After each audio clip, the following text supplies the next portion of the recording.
Live right now, so let me go ahead and mute that. So yeah, hey, what's going on, guys? Hopefully you guys can see and hear both me and Chuck all right. Thank you guys for stopping by on this Wednesday, and welcome to episode 1 of Maker's Minute.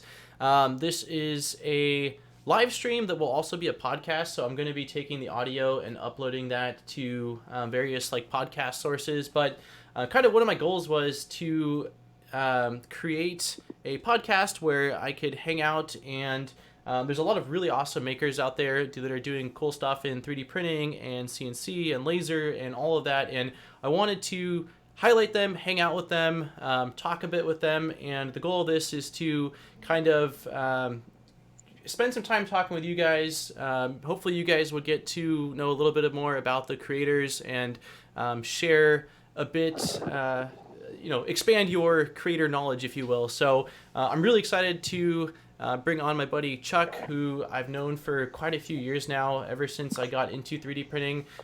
Super excited to have you on. If you want to kind of introduce yourself and tell everyone who you are, if anyone doesn't know. All right, I'm Chuck Hellebuyck. I run the my CHEP channel, but most people know it as Filament Friday, where I do a lot of 3D printing and help people get started 3D printing. Once in a while, a little electronics, which is really my background, and hopefully do more of that in the future. But yeah, that's me.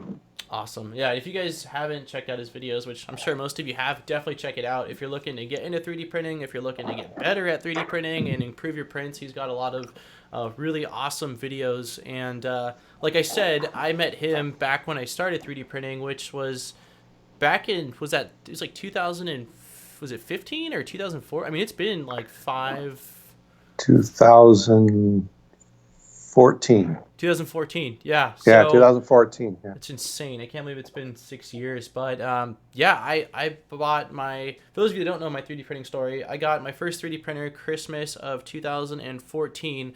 It was the XYZ's 3D printing, the Vinci 1.0, and it was very random. A buddy of mine was a videographer, and he was a super smart guy, and he had purchased a 3D printer to create custom video gear like a gimbal, and I really hadn't heard or seen the technology before, so seeing him with one, it had me kind of fascinated. I went home, researched it, and thought to myself wow, this is insane. And at the time, I was doing a lot of video game hardware hacking and thought that it'd be really cool to get a 3D printer and make custom portable consoles.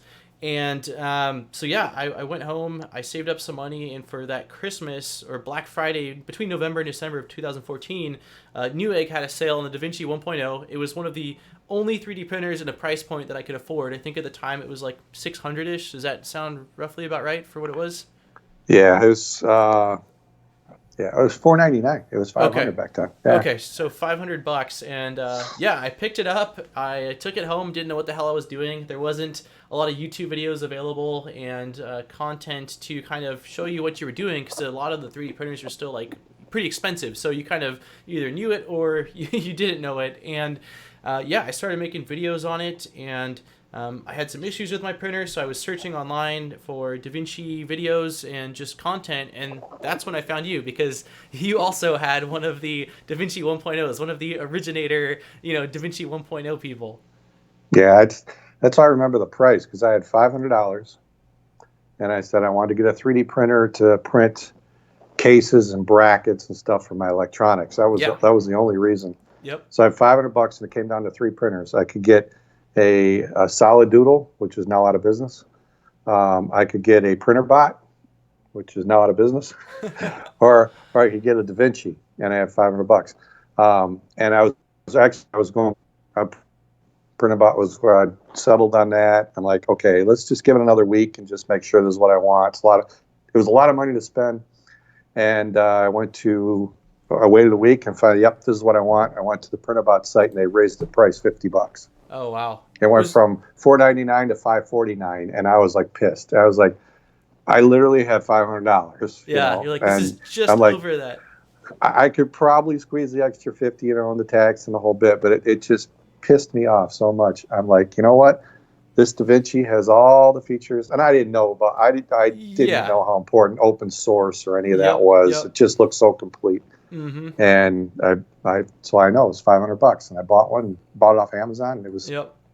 had it in 3 days, and an hour later I made my first print, and I was sold. I'm like, oh my god, this is so much fun. Do you remember? I remember because one, it was huge, and two, it was a huge fail. Do you remember what your first print was on the Da Vinci when you got it?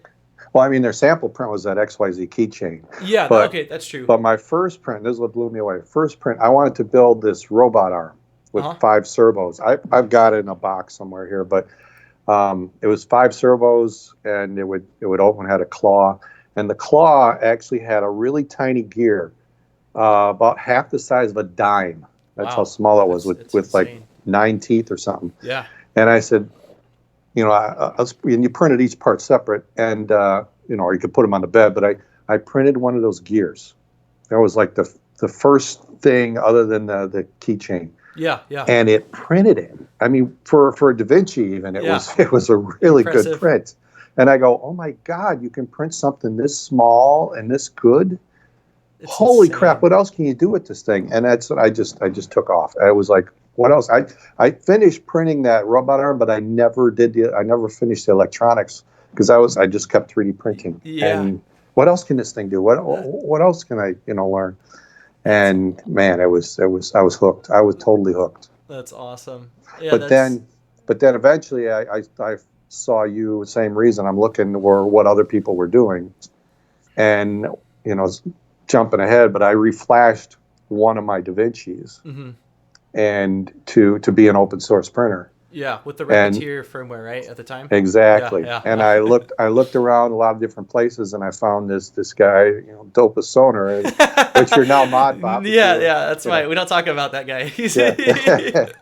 And I found this, and your video was just so perfect, step by step. I do the step, I pause it, go do it on my printer, and reflash my machine, and then saw how good the prints were.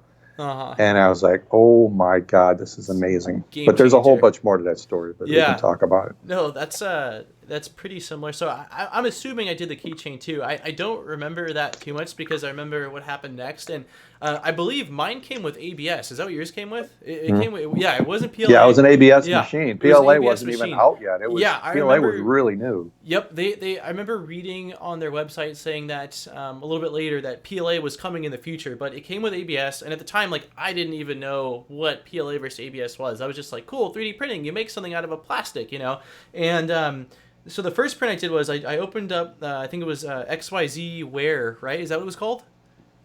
Their slicer? Yes, Or, XYZ Wear. yeah. Yes. So I yes. opened up XYZ Wear. I found this awesome Well, model. that's the only slice that it worked with it Oh at the yeah, time. unless you flashed it. Yeah, unless you Yeah. flashed Okay. it. So yeah, so I opened up XYZware. I went on Thingiverse. I knew of Thingiverse. I downloaded this awesome. It was like a shrine of a Nintendo 64 with a big Mario and all these details. And I didn't know what supports were or infill was or anything like that. And I remember I sliced the file. I exported the file. I plugged it in. I hit print. And I think that for the first print I ran took probably 3 days. I didn't know what I was doing. I didn't know that it was so going to be so slow. And I let it go, and I remember I checked on it nonstop. I'm like, watching, because even now sometimes I'll catch myself getting lost in the 3D prints. And you're watching the layers go down. You're like, oh shit! I've been looking at this thing for a couple minutes now. Well, when it first started happening, I certainly was really kind of mesmerized by the humming sound and the head moving back and forth. And I saw the print going, and it was going further and further, and I could tell close to the beginning that there clearly was something not correct. Looking at the 3D model and looking at what was there, the N was kind of filled in where it wasn't supposed to be, and some of the details weren't quite there, but I still let it go. I was like, oh, I gotta let it do its thing. Let's see what happens. And I think what had ended up happening is for the infill or the supports, I had them set to 100%. So, and there was no gap. So what should have been a separate thing supporting it became a solidified unit. And when it was done, I remember trying to remove it from the build plate. It was welded, man. I it was a glass build plate, and I remember taking the spatula to it and doing all sorts of things. And I think I looked online. Put it in your freezer. I shoved the thing in my freezer back then, man, to try to cool it down. I was like, I don't know what the hell's going on. And after a lot of error, I remember the way I ended up removing it was I took a flathead screwdriver and a mallet. And I popped the fucking thing off, man. And I ended up damaging the base of it. But I was going to say, did you break the glass? I didn't break somehow. I tried as careful as you can be with a flathead and a mallet. I angled it very, very nicely, and I splintered the bottom of the print, but the glass did stay intact. But the whole bottom of the print was actually, so I think the filament was a light, like white color. The filament was burnt on the bottom, man. Like I did something significantly wrong. But yeah, that was my first experience was not beautiful, like not a nice gear. It was this massive shrine that turned out absolutely just terrible, but it still had me excited. You know, I knew that there was obviously like there's some serious room for improvement here, but the fact that this is kind of resembling a Mario, like, yeah, I could see it, you know? So it at least had me really excited. And I think that the thing that quickly transitioned for me was, okay, I almost used that whole spool on that first print because of how solid it was. I was really low after that. And when I went to look at filament, I think I just searched 3D printing filament, and I saw, okay, we've got cartridges from XYZ for this price, and we've got all this other filament for this price. Why is this so expensive? And that's when I started, coming from video game hacking, instantly thought, like, is there a way to circumvent this, you know? And so that's kind of what stemmed into me doing that. And you know, and basically that's how we found each other, was because of that, you know? Yeah. So no, it's exactly, I mean, to go back, I'm glad I was there for that, you know, to go through that learning curve. You know, but what I was doing back then really isn't any different than what I'm doing now. Mm-hmm. Is once I learned how to fix something, and, you know, I got my printer printing better, I'd read online if people like having problems with, they can't do this, or I'm getting shifting or whatever. I'm like, hey, I fixed that. And that's when I like, well, maybe I'll put this on YouTube. And that's when I started showing people, this is what I did to fix it. Yep. And channel like grew pretty quickly. It's awesome. Yeah. And then it slowed down, but you know, it grew again. Yeah, the story, yeah. But yeah, that's so yeah, that brings back some painful memories. Oh yeah, no, I don't think about it too often. Where like I came from all these different painful things. I want to take at least 2 seconds to say I don't know, to everyone in the chat, hello, thank you for tuning in. Basically the way I had this planned out was the stream's probably going to go on for about an hour, and my thinking was me and Chuck would chat for a bit, share some info, and then towards the end of it we'd kind of do like an open Q&A if you're fine with that, just so that way I don't want you guys to think we're ignoring. We do see the chat. I just kind of want to keep some structure to the stream at least, so to let you guys know. And then also thank you to both Modshop and Nuber. Those are both buddies of mine. Thank you guys for the super chat donations. That's awesome. Appreciate you guys. But yeah, similarly to kind of how you did something that, you know, you were in a painful situation, you figured out how to fix that and then decided to share it. Essentially, that's how I got into it. I mean, it wasn't with 3D printing. Initially, it was I had a game console that broke, and I was a 18-year-old kid that, you know, at the time was like, man, I don't have the money to buy a new one of these. And that's kind of how I got into tinkering, was, well, maybe it's not truly broken, you know? And I looked around, there was a lot of really bad content out there, and I spent a ton of time digging in forums and breaking things myself. And then once I saw something that actually worked for me, I made a video. And making the video, I never planned on making a channel, which is probably why my YouTube channel was called Dopes Wonder. It was never supposed to be a thing. I was supposed to be a random, you know, just a random guy that made a video. And, you know, I got some positive feedback, some people saying thank you so much, this helped me out, and that kind of like was the bug that bit me, where I was like, wow, like people actually, you know, I spent some time on this and people are actually appreciating that. That's super cool. I kind of want to do more of this, you know. And 3D printing, you know, again, kind of same thing to you, is I got it for one project that was for video game stuff. I got hooked on the technology, and then here we are 6 years later. And I mean, when people ask me about my channel, I typically say it's technology related. I do a lot of stuff with 3D printing. It's not even supposed to be necessarily a 3D printing channel, but it's such a center part of my life, and I love it so much that it's kind of, you know, it's become what my content is about, really. Right. You know? So, but Yeah, with the getting back to some of the Da Vinci stuff, I know again you were one of the original Da Vinci guys, and you had quite a few machines. You want to talk about after like you got the first machine, how you kind of grew from that one to getting more machines and that whole debacle? Yeah. I had the one machine, and I was printing quite a bit, and then I designed a mailbox flag. It was one of the projects I did in a channel, and I ended up selling those. I replaced my mailbox flag. People were asking, "Hey, where did I get it?" And I started selling some on eBay, and they really did well. So I'm like, "Well, I'm spending all my I got a printer like printing flags all the time, Mm-hmm. and I'd like a second printer." So my family, my kids and my wife got together and bought me a second one for Christmas. That's awesome. And so I had two machines going. One was, for the channel, and one was to print the flags. And Yeah. it was basically helping The pay farm. for Yeah. filament and stuff. Yeah, it was the Mm-hmm. beginning of the farm. Yep. And eventually my son then got one himself. And then his business, he was actually 3D printing something for it. So we ended up getting two more machines. So we had a total of 5 Da Vincis at one point. Jeez. That's a lot. And yeah, it was ridiculous. And we're buying all kinds of cartridges. And by doing that, we learned a lot about these machines. I mean, Mm-hmm. things were breaking, and each one was different. So it was a crash course on this. So it helped my channel. But I was also finding bugs. They would update software, and I would find bugs, and I reported back. By then, XYZ Printing, I had contacted them. They had contacted me, so we were communicating back and forth a little bit. They were kind of promoting the channel just on their Facebook, and I appreciated, but there was no sponsorship or nothing. And I really wasn't looking for it at that point. I mean, it would have been nice at some point, but I realized that they were not fixing problems. That I was reporting it back to people, and people started asking.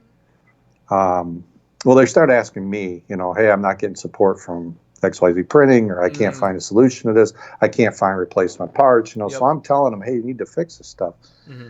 And they just didn't seem to want to do it. Well, then they did this software update because people, like you said, the workaround, they had found a way to reset the cartridges. So you could put a reset cartridge in and then use third-party filament. So you didn't have to pay for the expensive stuff. I never did that. Eventually I did long after, but I never did that up to that point. And they put a new software in to block that. New firmware. So if you updated that firmware at 170 meters in your cartridge, if you stopped around that point on a print, it would report that your machine is using illegal firmware and would literally shut down your machine. Oh wow! Just break it. Just hey, boom, shut it down. And then you could turn it off, turn it back on. It would read the sensor, shut it back down. If I put a different cartridge in, then it could print. So I had to put a cartridge in, print something small, and then pull some of put the filament in once it's printing to get it away from 170, and then I could get that cartridge to work. Yeah. So this is what this was started, and I said, you need to fix this. Well, my son had it numerous times, and he just ended up buying new cartridges. But I said, this is ridiculous. And if you asked them for help, they want, where's your serial number? How do we know you bought it? And I'm like, oh my God, give me a break. This is, I'm not stupid. I've been doing this stuff. I'm trying to help you out. And I got an order for some stuff to print for somebody. This is when I was actually doing, I don't do that anymore, but I would actually print things. And I agreed to do it. And I had one cartridge of it, but they wanted it in the clear. It was a clear. So I cartridge to clear. So I had it set up to, I'm printing that. And lo and behold, they get to 170 and it quits on me. And I'm like, what the hell? And I got to finish this thing. Yeah. Well, I was going to the Detroit Maker Fair, that week. So I'm trying to package everything. And the XYZ Printing, we agreed, they sent me a Da Vinci Junior to review, but I had to return it, after I reviewed it. So I didn't keep it or nothing. And I says, I'm going to go to the Maker Fair. Can I take it? And I'll show it. So I did. I was set up at the Maker Fair. I had 2 of my Da Vincis. I had Da Vinci Junior that they loaned me. They sent me a bunch of pamphlets, and I basically promoted their stuff all weekend. And the whole time, it just made me, during that week as I'm building up, I was so pissed at the about this cartridge thing. Yeah. And I needed to print this guy's thing. And I says, you know what? If I just reflash this, I can use this cartridge. Yeah. And so I reflashed it, and the print was just tremendously better. Yeah. You know, and This is I with could use, I use that Repetier, right? cartridge This isn't flashing with, the this this is is the flashing firmware. Repetier, what you Yeah. showed me in Okay. your video. I Awesome. basically followed your video That's for, awesome. I would think that might have been the first time, but second, it might have been second. But Yeah. Yeah. anyway, I did it. And then I told him, I says, look, I reflashed the machine.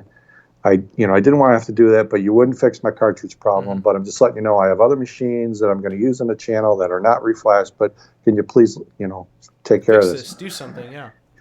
They would not do it. They just basically came back and says, it's not our machine, and you reflashed it. So, no, we're not helping you with that. And I got pissed. So I quickly did a video on how to reflash it, and that became my Friday video as I went to Maker Faire. Yep. Oh God. Then I went to Maker Faire and did my whole thing promoting their stuff. And Monday morning, I got back from Maker Faire. Monday morning, I get an email from them saying, you broke our agreements. We're not supporting you anymore. You reflash your machine. Yeah. We're done. We're done. Disowned you, basically. Yeah. And I said, and then I wrote him back. I says, "You serious? This is what you're going to do?" Now this time I'd gotten up to, I don't know, I was only like 1,000 subscribers, 1,500 something, but it was still growing, And yeah, I was like, for sure. Are you serious? I mean, all the videos that I've made helping people, and this is how you're gonna. You sure you want to do this? Because I'm telling you what, you're never going to see another Vinci on my channel if this crap happens. And they nope, you cheated. We're not going to help you. And I was like, fine, done. And that's, I had already started looking at open source printers, and I got a hold of the what was that, the Fabricator Mini. Eventually got Fabricator Mini, but I was like, it screwed up my channel. It hurt them, but that was it. I was done. And they never fixed that problem. I mean, they did eventually come out with firmware issues, but at that point I reflashed all my machines. Yeah. And then, eventually we moved on to other machines. But yeah, they were so pissed that I reflashed that they felt that I just cheated because it was their machine, and I violated it. And I never signed any agreement with them or nothing. They never gave me anything. Oh yeah, and they demanded the Da Vinci Junior be sent back immediately. And and it's sad because I says, okay, I'll send it back as soon as you send me a shipping label, which they wouldn't do for like a month. And then finally gave me a shipping label to get their printer. But that was it. So that's it. I was like, you know what? I'm never supporting this company again because they screwed too many people. How long were you within that? Like from the time you got the first Da Vinci to the time of that Detroit thing, how long were you using those for? Are we talking, was it a year or no? It wasn't even that long. Oh yeah, it was probably a little over a year. Oh wow. Okay. So it was a chunk of time. Yeah. Okay. Yeah. I mean, I was doing a video every Friday back then. And so that's, what is that, 52 videos, and probably 50 of them or 48 of them are Da Vinci related. Da Vinci. Yeah. A lot of them are still up. Yeah. Because I'm like, why take them down? No, people still want to help people who have this machine. Some people bought the machine because they saw me using it. Yep. And I felt bad, but I was like, how can I promote this machine anymore when they won't sell you parts? That's the other thing. There's a little idler wheel that runs against the filament, and it's aluminum, and it wears out. And I said, can I get replacement? No, you got to buy a new whole extruder. I said, I'll buy an extruder, $99, but the extruder doesn't include the gear. It doesn't include the wheel. It doesn't fix what you need. Oh, well, then you'd have to send it back to us. I'm not saying those things were heavy. I'm not sending this back to wherever. Yeah.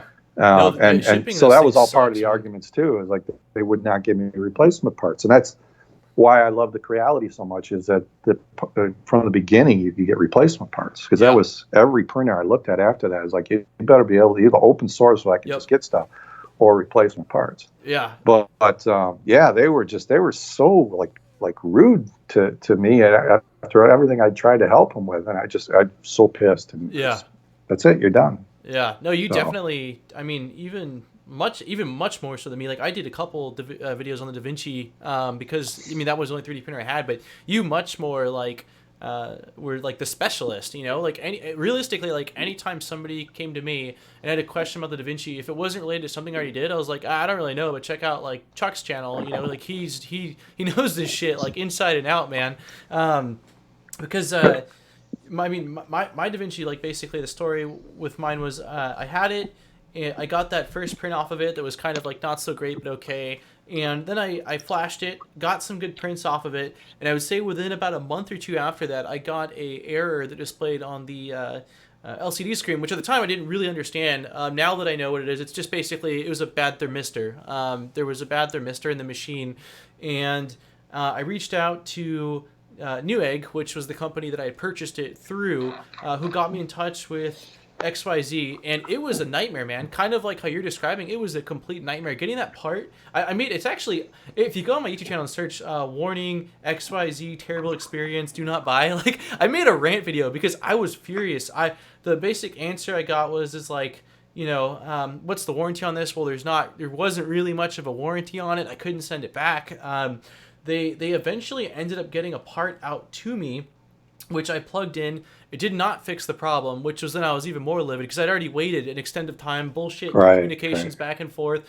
And so that is when I actually shoved that machine in my closet at my parents' house where I was living at the time, put the clothes in front of it. I let it sit, man, for months. I just said, you know, to hell with this thing. I didn't have the money to buy another one at the time. I mean, again, I was 18 years old. I was working my first job, barely trying to pay for my car. And, you know, I was furious. So I left it in there and got back to just doing the other stuff I was doing on YouTube and living my life. And then finally, after a certain amount of time, I still kept up with videos. I was watching your videos the whole time on your 3D printing stuff and like other people that were now, kits were becoming available and starting to kind of drool. I was like, man, I got to get back into this. So what I ended up doing was I took the printer, opened it up, ripped literally the main board out of the printer, and I purchased a Ramps and Arduino board off of... Yeah, I remember you doing that. Yeah. I remember you doing that. Rewiring the thing. Yeah, I bit off way more than I could chew with that.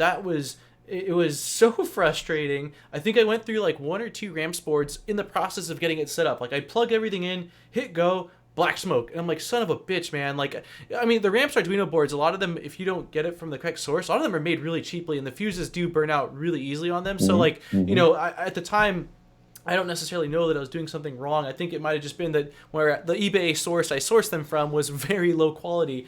But once I was able to convert it, and then I threw in, which is kind of funny because the Pico, have you seen the Pico hybrid hot end that's coming back around? Yeah. So I had the Pico hot end back when the original company made it back in 2015 or something like that. That's what I installed in my...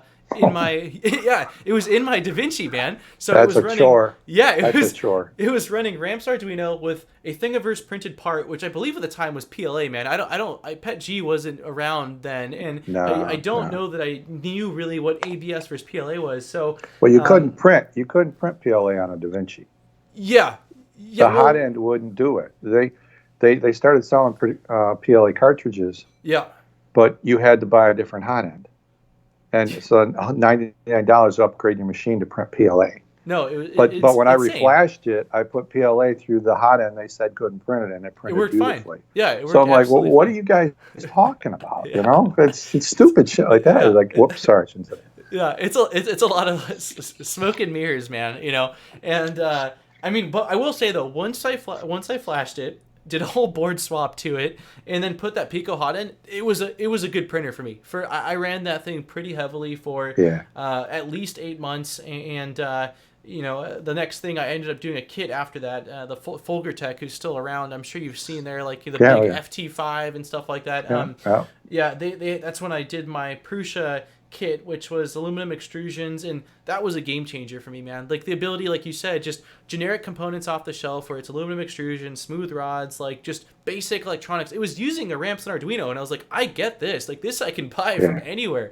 And so that's majorly when like my process turned, and I was like kind of thinking like you in that sense, where open source or at least easily available components, like that's definitely where you want to be when we're talking budget 3D printers, you know?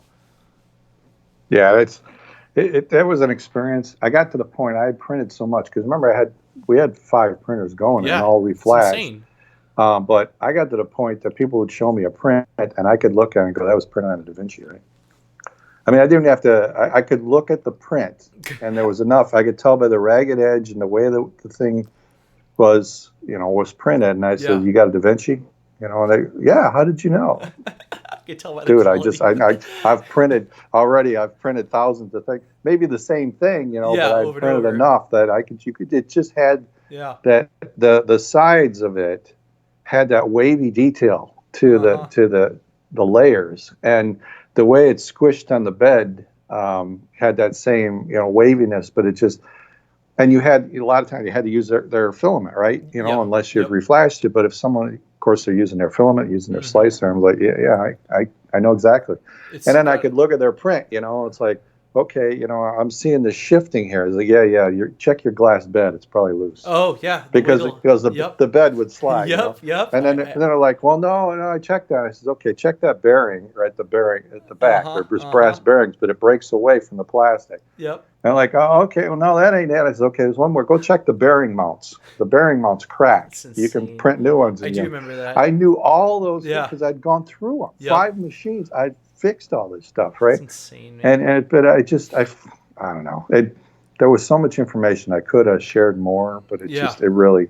I'm so glad they're. I can't believe that company's still selling printers. To be honest with you, but they're still what can you do?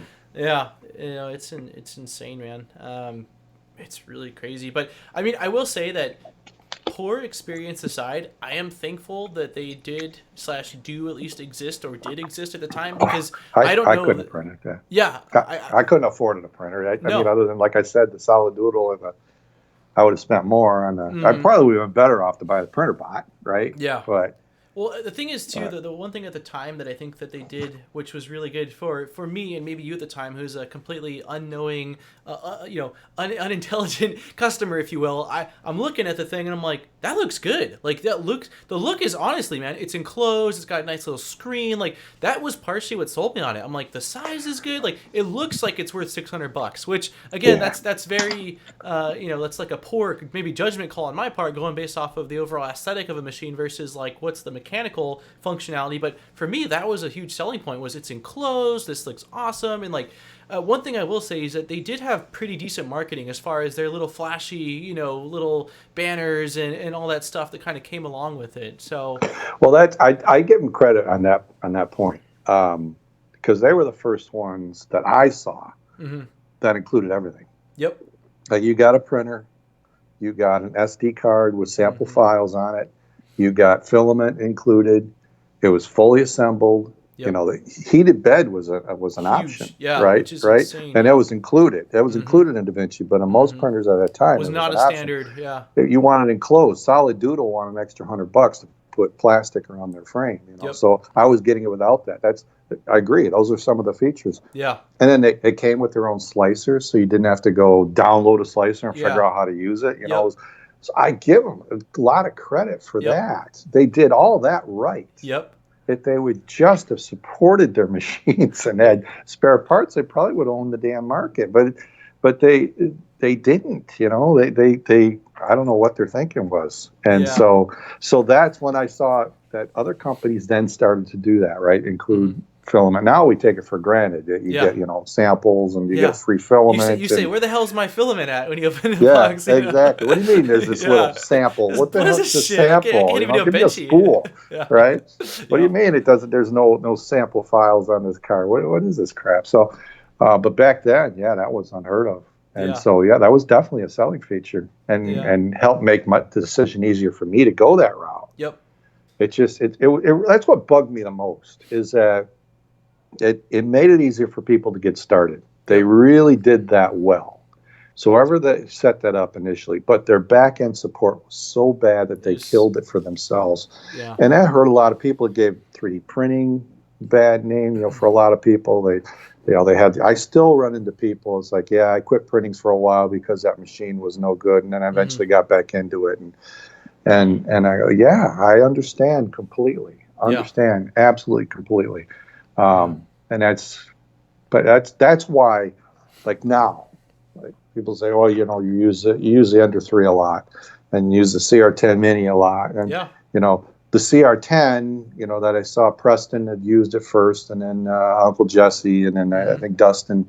I was like the fourth one on YouTube to actually use that thing, the CR10. But I was like, this thing is so well engineered, and it prints so amazingly well, and it's out of the box, $400. You know. It's insane, man. And I was like, and I can get replacement parts, and it's just it was that printer, my original CR10 that I bought, is still running to this day. I've replaced a few parts on it, minor that, but it's in my print farm. It's printing right now. It's awesome, man. And it's the engineering behind it, and that's what sold me on it. Yep. And so as they came out with new machines, not all of them were hits. Not all of them were, I don't like all of them. No. But the Ender 3 to me was just, wow, under $200. Yeah, it needs a little bit of work, but this is going to get so many people into 3D printing. But they're going to need help. Yeah. Right? Yep. And so that's when I started, start making videos. And it got me back to where I was doing before, was helping people get started 3D printing. And it's just, the channel started growing again. So, but at least now you felt good about the platform, because you knew that even if, like, even if from the manufacturer you're not getting full support, the machine itself is serviceable, which is a huge plus, Yes, you can fix it. You can get replacement parts. There's a lot of help and support out there, from not just from Creality. They're better at it now, but initially they weren't. But the community was there, and then that's the first fully open source. Yeah. Printer. They open source thanks to Naomi, and that to me sold me there too, because I'm like, I want to stay as far away from closed source 3D printing now, as I can, because of that experience I had with XYZ printing.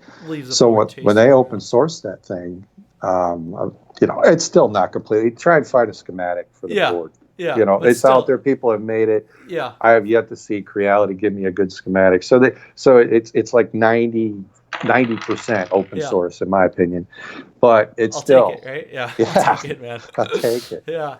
So that's why I'm sold on that.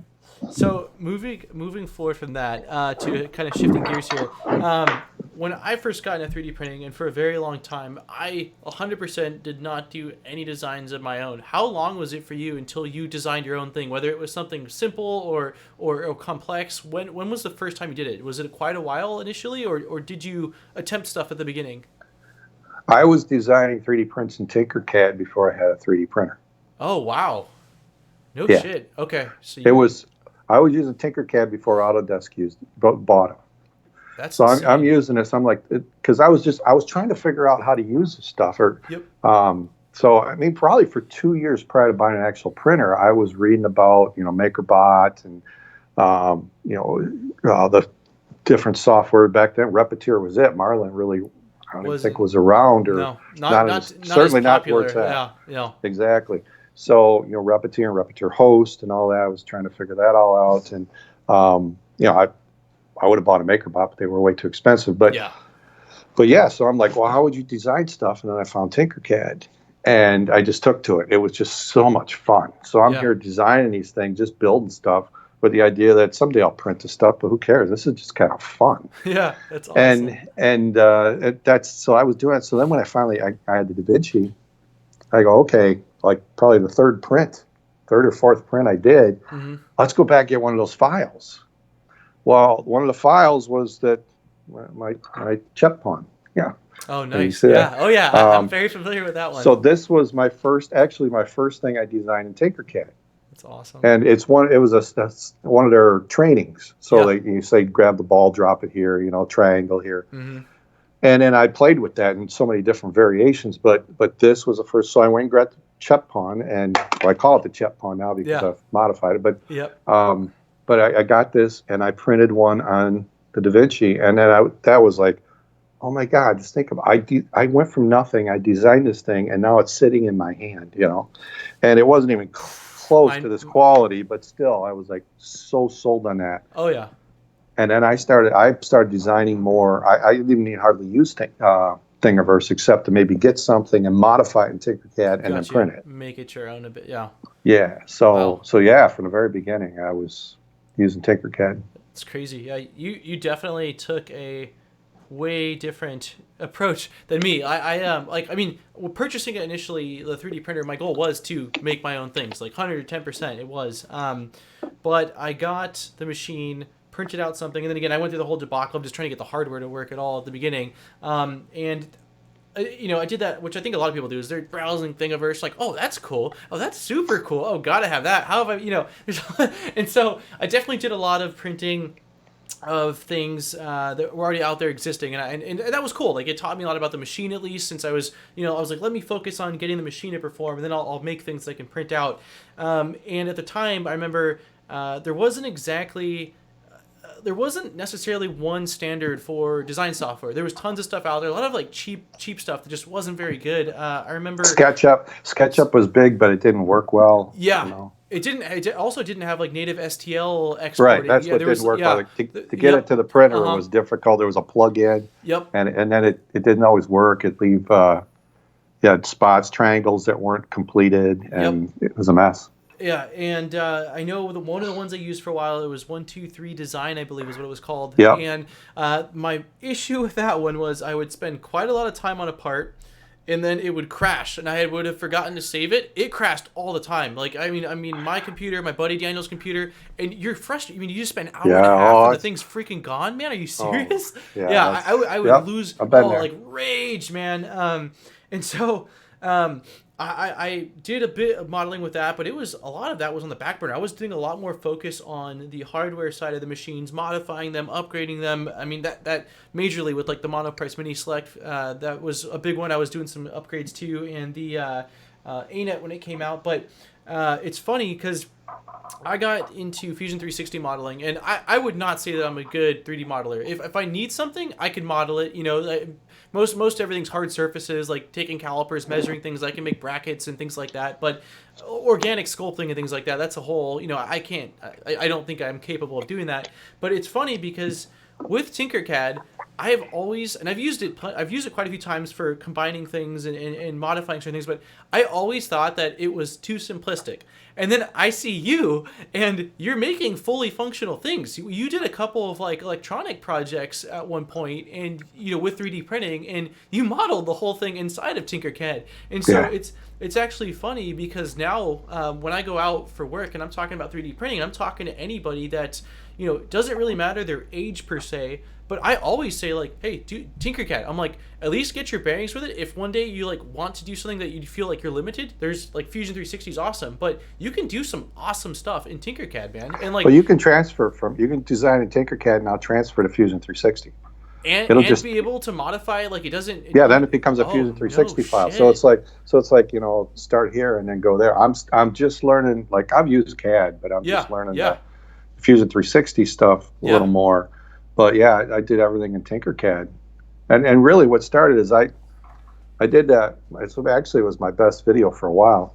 Is I fixed my snowblower. There was special wing nuts on the side plastic, and I lost one, so I took the other one and I scanned it, so I got just a 2D of it. Brought that into Tinkercad as an SVG, expanded it up, and then you cut out the center of it for a nut, actually a metal nut. And so then I printed it, and right about that time, Vinci had come out with a firmware update where you could pause a print. It was a feature, right? I mean, we take that for granted now. But back then, that was big. It was big for Vinci. Other printers already had it who were open source, but it was big, so I could pause it, drop the nut in, and then finish printing, and so it sealed it in there. It was a metal insert. I put in the title metal insert. Apparently, that was a pretty good keyword because that thing took off, and I gained so many subscribers from that video. That's awesome. Man. And I said, well, that must be what people want, or they want you to see how you can fix things with a 3D printer. And then that's what I started doing. Filming Friday was, what can we do with this? Let's fix something. Practical printing. Exactly. And everything was designed in Tinkercad, and my mailbox flagged the whole bit. And I did that for the longest time, but that kind of got stale. I got away from helping people with 3D printing, and I was spending more time like designing and fixing stuff, and it got stale with the audience, and that's when I had to really make a change. About 18 months ago, and that's when I could see I had already been watching. The Ender 3 was just coming out, and I got an early unit, and I was like, this is just got so much potential, but it needs work, So that's why I shifted the whole channel to going back to what I really want to do is help people get started into 3D printing, and that's when the channel started growing again. So I still design stuff in Tinkercad. I still fix things around the house. Just more. I just don't put it on the channel that much. I wish that stuff did better, because honestly, I really enjoy, like, I like all applications of 3D printing. Like, when I print something that's just like a cool badass looking model that sits on my desk, it's awesome. But I certainly like where somebody's got something that goes wrong or something breaks and you can fix it. It's like I did a practical printing video for a bracket to hang my curtain, my blackout curtains a while back. And I remember that. yeah, and it was pretty simple, man. I mean, you know, it wasn't nothing too crazy. That was fun for me. Like, that was a lot of fun. I remember telling Aaron that I was like, man, like, I know this part's not crazy, but like, I'm really excited that I was able to use my 3D printer. And the cool thing is, you know, certain times I'll fix things with a 3D printer that it's probably cheaper to just buy in all reality. Like, it's something, but you know, I'll do it because it's me. But with this thing, it was something kind of custom where there wasn't exactly an exact drop-in for what I was looking for. At least I didn't know exactly how to find it. So being able to take the knowledge that I have and, you know, about, I think it was 20 cents for a nut at Home Depot, and being able to create this thing, and now here's my curtains hanging up by a 3D printed part. Like, to me, that's exciting. I was so excited for that. Oh, I love it. It's awesome. It's my favorite part of 3D printing, but the algorithm doesn't like it. You know, it's No. like the audience in a bigger sense doesn't care, unless it's something they can directly relate to. Yeah. You know, how to fix something. Those videos do good long term. I mean, they'll always be watched because there's someone looking for how to fix their curtain rod or their snow blower or whatever. But it's you're never going to get that, you know, that growth. You're never. So unfortunately, the algorithms of YouTube has changed to the point that you gotta feed the monster. And that's, you know, that's what I found worked. What worked for me is what I love to do is helping people, you know, 3D printing. And so it was easy for me to make a switch. I was just shocked that it grew as quick as it did, you know, because which is awesome, man. Now we crossed 95K. We're, you know, getting close to that 100K. And I saw Uncle Jesse posted a photo of your account the other day, man. He's my biggest fan. Yeah, man. that's awesome. It's awesome. Yep. He's watching it closer than I am. It's awesome. Yeah. But then I cheered him on back. I met him back when I was, the first year I went to Maker Faire. Mm-hmm. New York Maker Faire? Which one was it? Detroit? Okay. No, it was New York. I went to New York Maker Faire. Matter Hackers had a little meetup, and it was Barnacules, Joel telling, 3D printing there, myself, and then Preston, who was from New York. Yeah. It was the four of us, and they kind of featured us. We just did a meet and greet at the Fat Cat Lab, and that's when I met Uncle Jesse, and or Clayton, you know, you want to. Yeah, I know him as Uncle Jesse, man. But I saw his videos, and I went, dude, you're gonna pass me like that, and you know, it's awesome. Your videos are. I still think it's better. Great editing and great you know, content, and his energy, personality, his energy, the aesthetic. And he did, you know, he's been 100K for a while, and it's just. So it's for him to follow that. It's really cool, man. It's super. That's really cool. Yeah. No, that's rad. Man, there's definitely a lot more things that I want to talk about relating to slicers and whatnot, because I know you've become a bit of a slicer guru over the past couple of years here. But it has been 50 minutes roughly, so I don't know if you want to kind of.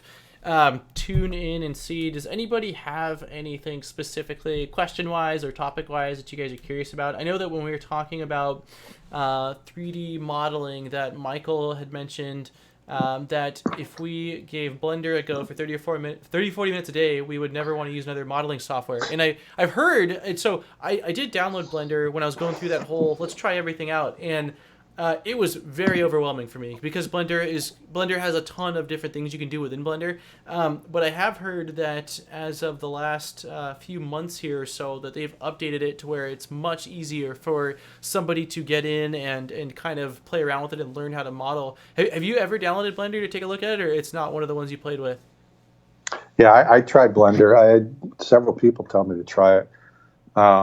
I like you. It was too difficult to get started, and it didn't look to me like it was like dimensionally. Like in Tinkercad, I could set a dimension and make things, you know, like not true CAD, but kind of to make it fit. Where Blender seemed to be more like modeling. Like you could, and I could be wrong, but this is what I saw. It's like it was a great way. Almost. great way to sculpt, exactly, and make Yep. some really cool designs. But that's Yep. not what I wanted. Mm-hmm. I'm more of the straight edge, Yep. make something fit and Kind of work. like me, like hard faces, mounts, brackets, connecting pieces, things like E- that you can, Exactly. So yeah. I didn't see the fit. So I was like, I'm not going to go learn another new software because there's so many, old dog new tricks. But I'm just like, there's so many software that I have in my head. I'm like, no, I'm not going to do it. Yeah. So I never did. I deleted it and never used it again. Yeah, that's nearly the same story as me. I remember it was a pretty decent sized software, and so once I saw how complex it was, I was like, yeah, I could use these, 15 to 20 gigabytes for something else. So I ended up doing the same thing at the time there. So let's see. It looks like we got quite a few questions. I'll just run through a couple here. Let's see. Okay, so I don't know, hope I'm saying that right. Josiah says, talk about the new Prusa slicer. What do you like or don't like about it? I personally have never used it. I feel like you have. Didn't you do a video on it recently? Yeah, I've done a few. I've been playing with it. There's some features I really like.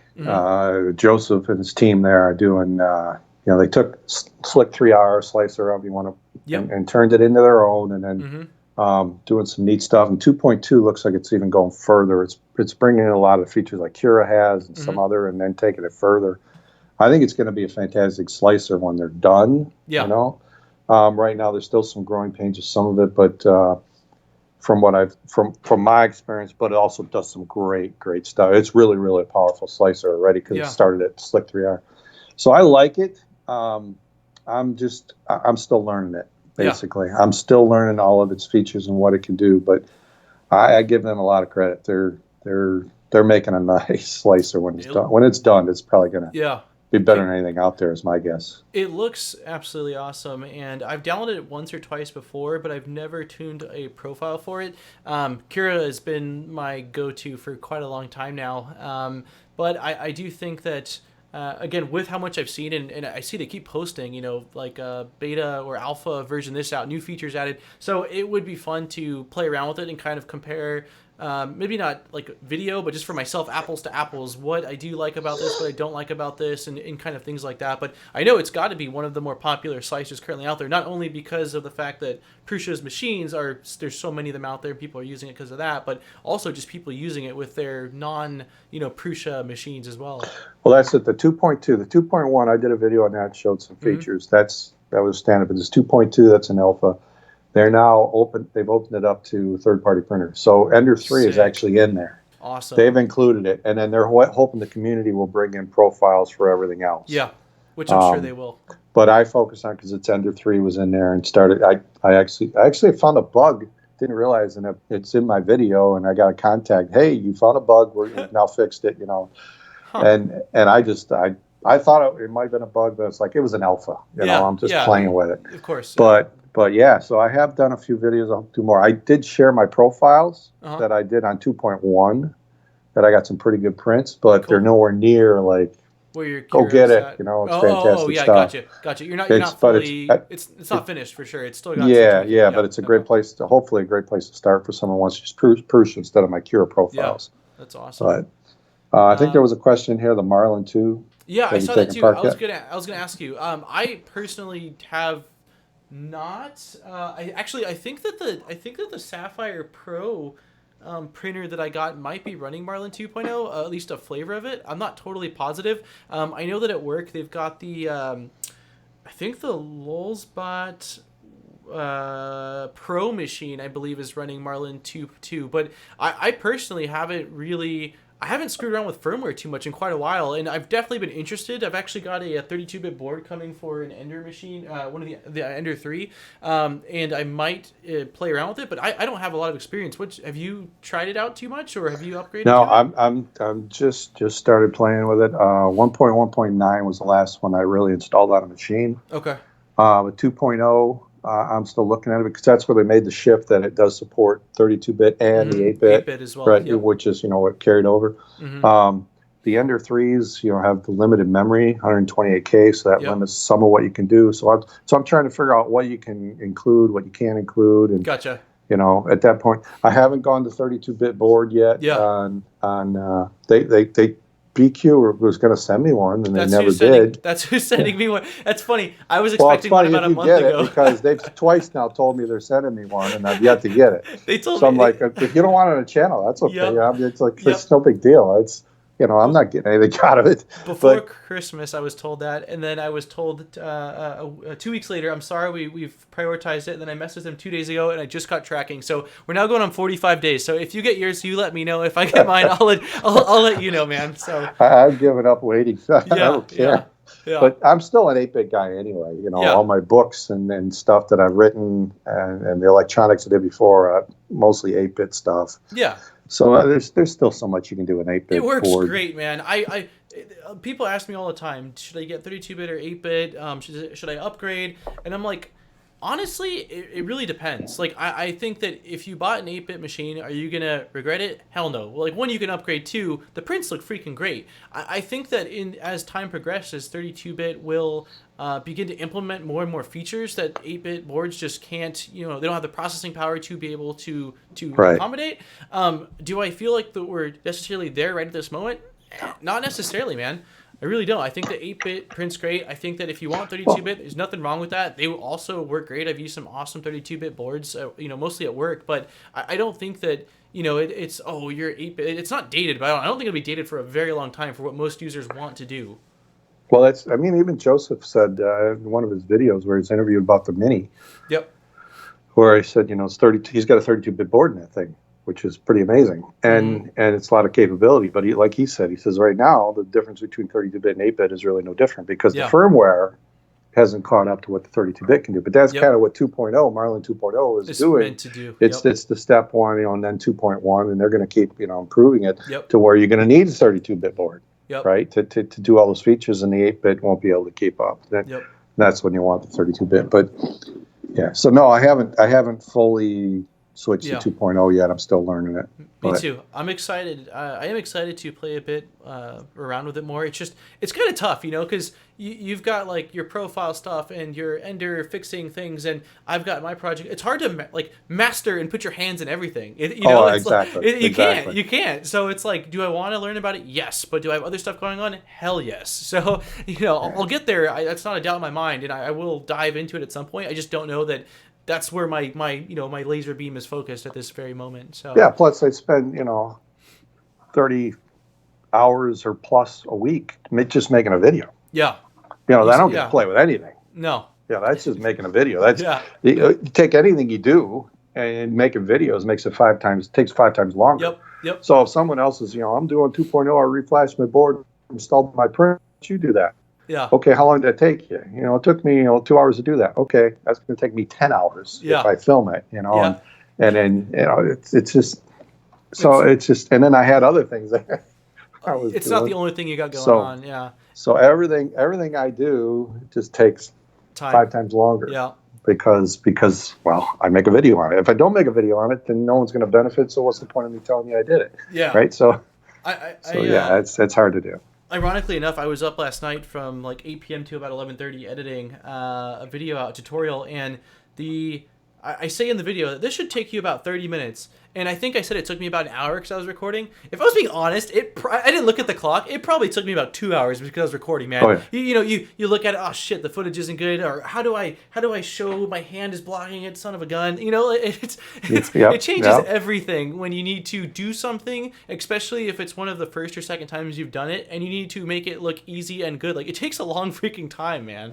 It really does. So, exactly. I won't hold you too much longer. I know thank you. I know it's late there. It's 11 o'clock where you're at. So let's be cool. We grab like maybe 1 or 2 more of these comments in here. Yeah, your call, man. It's your show. I could stick around a little longer, or we can go whatever you want to do. I'm not necessarily in a huge rush either, but You want to break it up hour or make it hour and 15? Call it. Let's do hour 15 if you're cool with that, because there's definitely there's quite a lot. Then we can call it. Because there's some questions here to get to. Yeah. So I saw the last one we talked about was Marlin 2. Let's see. Start off with Blender. What will it take to make 3D printing reliable? No more failed prints. That's a tough one. That's never. Yeah, I agree. They're just never. One thing that I've 3D printings are around for 30 years. Yeah, it's not a new technology. let's be realistic. It's been around for we're still not there. So yeah, it'll get better, but it won't never get there. I saw somebody post somewhere. I don't know if it was on Reddit. I'm always browsing Reddit 3D printing like almost daily just to see what kind of shenanigans people are up to. And I did see someone saying it would be cool if there was a webcam that could monitor your print while basically being connected to the slicer and seeing what's supposed to be happening and being able to tell if something's going very wrong. That's feedback. Yeah, exactly. And at least So that's visual feedback. Feedback and steppers and all that's technically possible. But there's, once it does it, the idea it corrects. Like Prusa's got that. Some will do some correct with TMC drivers. Yep. So that'll probably come. Yeah, but you'll still have a shift. You still have a shift in your prints. It won't be perfect. And, and if the filament doesn't come out, it's going to pause and you have to fix it. But it's still going to need attention. I mean, it's not going to be print, walk away, and it prints out perfect thing. It's not a 2D printer where there's so much going on. And like when my 2D printer jams, the paper jams. It's out of paper. It's like I still got to come get it. So it's better, but we're not there. I mean, it's kind of funny because when people, when someone asks me how a 3D printer works, I basically explain to them like it's basically like a glorified hot glue gun, with very precise. But at the same time, if you really think about it, there's a lot of magic going on. You've got something that's melting, cooling, and moving very precisely to the point where you're getting an object that looks pretty damn good. There's a lot going on, man. And I think that, and again, I think that people that are now just getting a machine for the first time and they're getting an Ender 3 or something like that, they are so lucky compared to like what the Da Vinci offered me and you back in the day when we didn't have the data. Like where things are at now, to me, 3D printing is in a great place compared to where it was 6 years ago, man. Yeah, exactly. Right? It's huge. It's leaps and bounds beyond what it was, man. Exactly. So, but yeah, I agree with you. I mean, I don't. Failures are always going to happen. It's hardware, it's machinery. Like there's always going to be something. I don't care if you get an expensive, HP machine. It'll even that will have failures. It's going to have failures. Just the way it is. Yep. Let's see. I'm a big Tinkercad fan. Let's see. Blender. Oh, let's see. Will 2020 be the year of the Core XY printer? Do you have or used a Core XY printer, Chuck? I have used one. I don't own one. Okay. And, what's your opinion? Like, I mean, I know a lot of people love them. I've recently gotten this Sapphire Pro, which has been pretty underwhelming for me. Like, it's not a bad machine. I just did a review on it, but I'm just saying, like, if somebody said you can only have one Sapphire Pro Ender 3, man, I don't need there's so much complex shit going on that it complicates things. There's more things that have to be going correct for it to function properly. Yeah. God, what's that one that prints really, really good? Is that Railcore? Yeah. Yeah. Yep. That's a Core XY, awesome. Right? Those look awesome. So you're talking a Core XY like that. That's they did a great job designing that. It prints amazingly. Then $2,000, $3,000 or something like that. I mean, they're not cheap machines, man. It's not cheap, no. and it's a kit you got to put together. So, but as far as this 2020 year, I don't know more than it is now. I don't think there's nothing like says. The only thing I can print this on is a Core XY. Yeah. No. Nothing I know of. It can print really good on that. But then we got the resin printers can print really good. And those have gotten cheap. So I don't see it's going to be any different than what it is, to be honest with you. It's just, I think we'll see a little more resin quality, a little more of that come out. I think we'll see, I don't think we'll see cheaper printers anymore, but we'll see more features. Yeah. In some of the cheaper printers. And I think, unfortunately, we're probably going to see a few more companies bite the bullet. Yeah. You can't compete with a $200 printer, not in at least most countries' wages, man.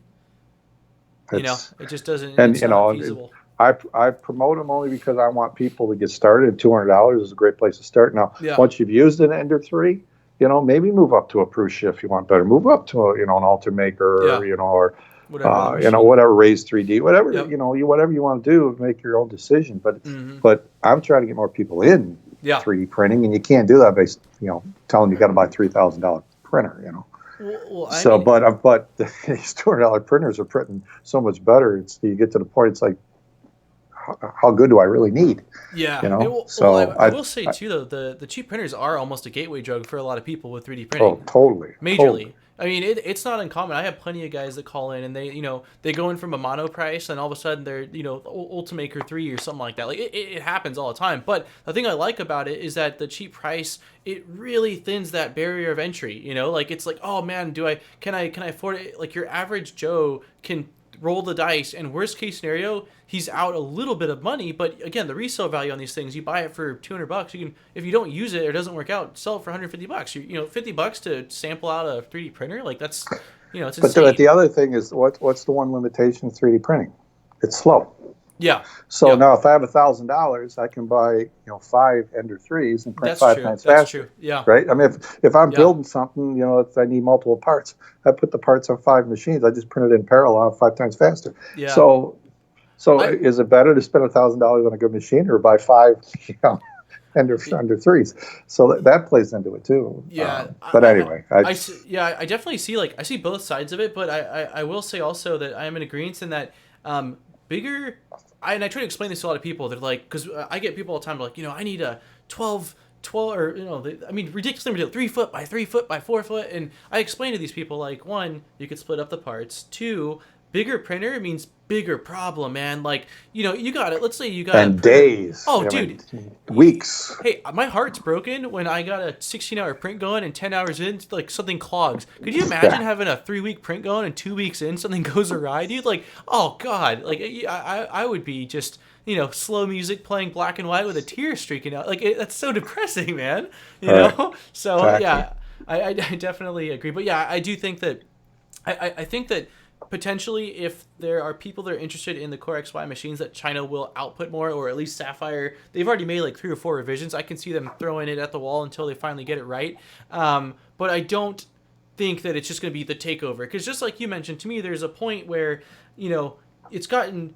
Once you're at this point for precision, then just go to resin. Like there's a drop off, like the Ender 3s are capable of hitting such a good quality print, and a lot of people like Core XY for precision and speed. But in my mind, when I think of 3D printers, I think that if speed is your thought, then you've got the wrong idea. Like it's not quick when you think of as what we're used to, which is instant gratification nowadays. Yeah, no, it's not just there. not. Yeah, it's not. So it's amazing, and it's a lot quicker than, if you're a business owner and you typically prototype things in CAD and send it off to a house somewhere or overseas. It's way quicker than that for quick iterations. Sure. But but for someone that's expecting like, I'm going to sell this product and it's got to be shitting them out.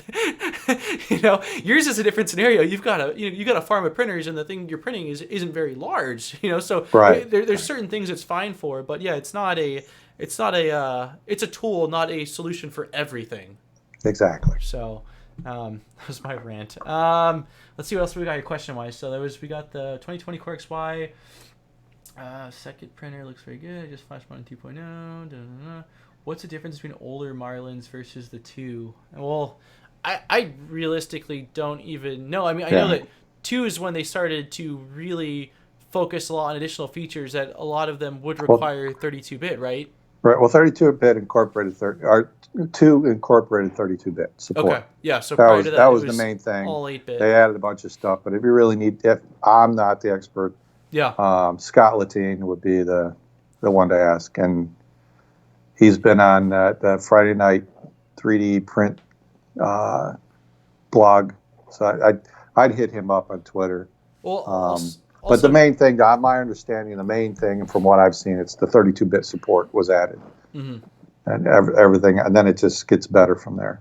For firmware questions as well, I will say that next month Chris Riley's actually going to be on here, and he knows a lot of shit about firmware. So if you've got firmware questions, he definitely like his. That'll be a good show. Yeah, I'll watch that. Cool. Yeah, I'm excited to hear what his input is, because he definitely has done, and he also got the tool changer recently, which I'm excited. Like he's got his hands in different things than I do, so I'm excited to kind of pick his brain about what he's thinking regarding all that stuff. Yeah, he's a good guy. And so let's see. 8-bit is perfectly fine. I think railcore. Speed is the enemy in FDM. I feel like it's... Here's one who's asking you, if you were to buy a 3D printer with no prior experience, which is the best one to get in 2020 that won't break the bank? That's to you. What do you think? Jeez. Honestly, so, okay, the 2 machines that I love, and if I were buying a machine right now, knowing what I know, as a hobbyist, as someone that didn't want to spend very much money, if I didn't need the 1 foot by 1 foot build volume of the slightly larger machines, it would still be the Ender 3 for me. The standard Ender 3, not the Ender 3 Pro. I like the standard Ender 3. I think for the price, it's fantastic. If you want to upgrade it, that's great. But even as is, for some basic stuff, it is totally awesome. If you have a little bit more to spend or need a slightly bigger build volume, I'm a huge Sidewinder fan, man. They really, really won me over with their machine. I know that I've seen like some mixed things about it, but for what the Ender does not do stock, if you can say that, it fits the bill for me. Like the large form factor, it's really quiet. I like if I want to do direct drive, it's already like that. But I like both of those machines equally. To me, it's more of the size thing. And most things do fit on my Ender. In all reality, 90% of it does. But with the direct drive and the volcano head, I have a slightly bigger nozzle on it, so when I need less detailed prints that it can just poop out quickly, that's my go-to, is because it's just laying down like 0.5 to 0.6 millimeter layers with a 0.8 nozzle on it. But it depends. So my answer to that is it depends on your use case. And I mean, but yeah, for low cost, those are kind of my 2020 machines that I've been raving about. And it's going to be hard for someone to put out something in my mind that beats an Ender 3 for $200. I don't know what you could do, man. Like,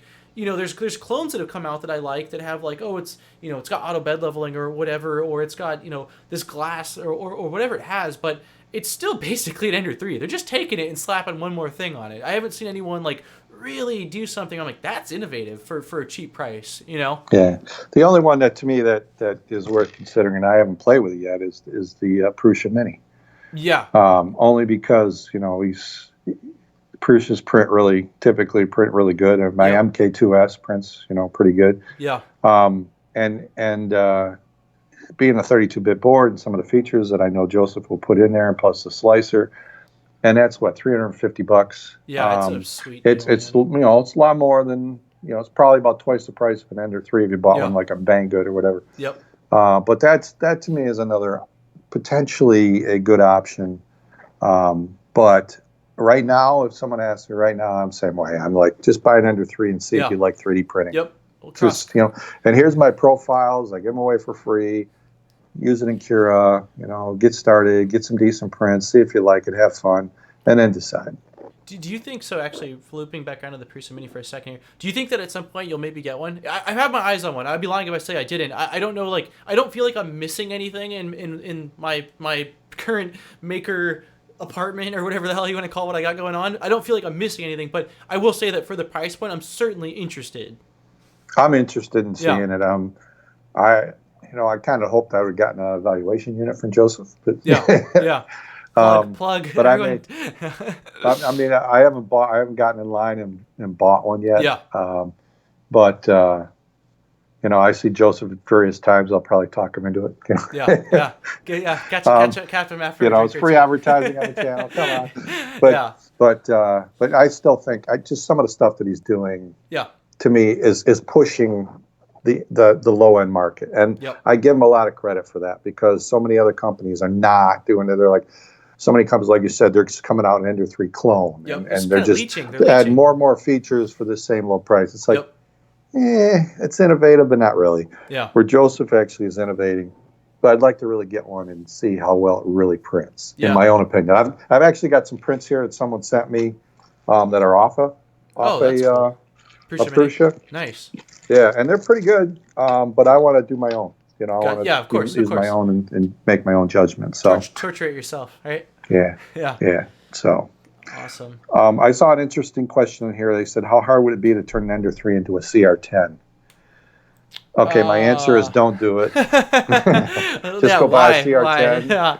Just by the time you get the longer rails and the extra brackets and everything you need to turn an Ender 3 into a CR10, you'd be better off just buying a CR10. In fact, go on eBay and get a used one. You know what I mean? Yeah. So no, I wouldn't do it. It would not be impossible, but it would be hard. Your best bet So would honestly be to just go on like I'm sure. I mean, depending on where you live. I know me locally. If I just search on like Craigslist, I can find one within like a 30-mile radius. I'm just exactly, saying. Maybe it's got like a exactly. busted end stop, or it's got Right. like a bad Just don't board. get a But CR10S. That machine just never worked right, in what my what opinion. The what is CR10S with the dual threaded rods. what's the issue like primarily with it? The driving of the stepper motors, they did it from one driver in parallel, so they get half the current, and it'll skip steps, and so Uh, your bed level is always off. You'll print, and it's good, and then the next time you print's off, and you readjust, and it just and the movement just was never smooth.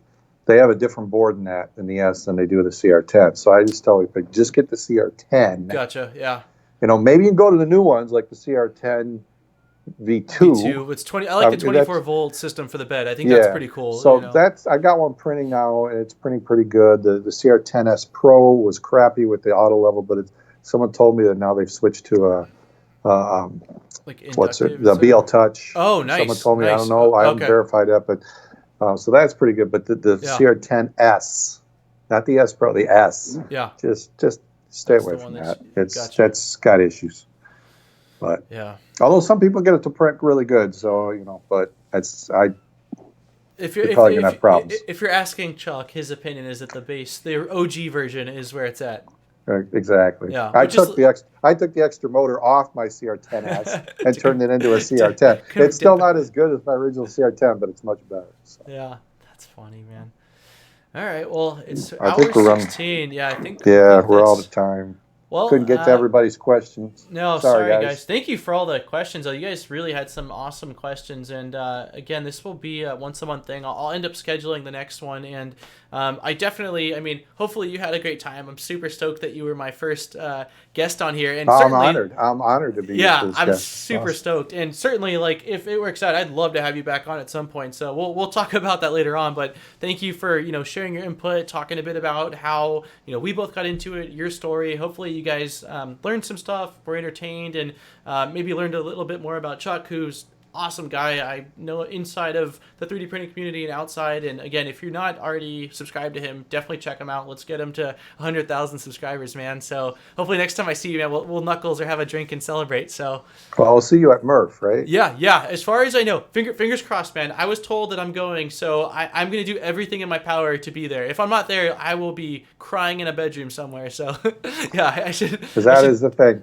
If Yeah. anybody wants to talk to us or see us or Yeah. other people in the community, That's the hangout. look up the Midwest Rep Rap Festival and be there. It Super is awesome, awesome. man. It It's a is the freaking best place to blast. be for 3D printing. Yeah, I love it. I love it. It's my people, man. It's so awesome. Yeah. So, and again, I just want to let you guys know that I mentioned earlier that the audio from this will get ripped off the video and uploaded to the plan is SoundCloud, iTunes Store, and Google Play as soon as I can get that going. So if you missed some of the stream and again, it's us talking, so you don't necessarily have to see us. If you just want to listen to the video on your long commute or whatever you got going on, that will be available, and I will post that on Twitter and Facebook at a later time. And I'll share that with you too, Chuck, if you're interested in that or sharing it or whatever you want to do with that. So, but yeah, thank you guys for tuning in. Don't forget to like and tune in. I will again schedule next month's video, and Chuck's channel is in the description. And yeah, thanks for watching. I don't know if you want to say goodbye as well. Thanks for tuning in, everybody. Thanks for inviting me. This was great. I had a blast. Check out my channel, filamentfriday.com. Filamentfriday.com will take you right to my channel. You don't even have to go to YouTube. It'll take you right there. That's awesome. So check it out, and if I can help you get started printing, I did my job. That's fantastic. So, thanks for watching. See you guys next time. Bye, guys.